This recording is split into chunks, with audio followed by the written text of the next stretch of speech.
Be sure to read and follow the safety guidelines to protect your computer from potential damage and ensure your personal safety.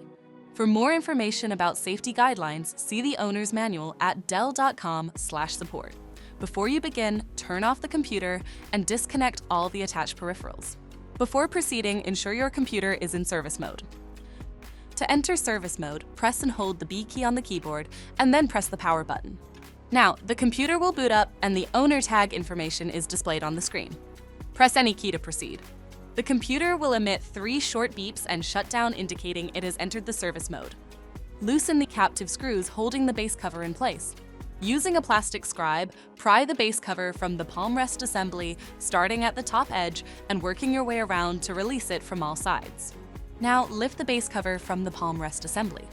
If your computer is unable to enter service mode, disconnect the battery cable from the system board.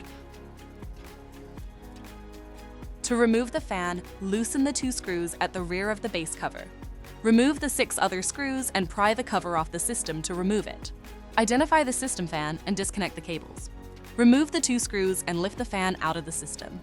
To reinstall the fan, place it back in the system. Install the 2 screws and reconnect the cables. Secure the base cover with the 8 total screws. If the battery cable was disconnected earlier, make sure to reconnect it to the system board. Next, align the base cover with the palm rest assembly and gently place it into position. Tighten all required screws to secure the base cover in place. To exit service mode, connect the AC adapter and press the power button. Please note, the system will only power on and exit service mode if the adapter is connected. For more information about your Dell system, visit dell.com/support.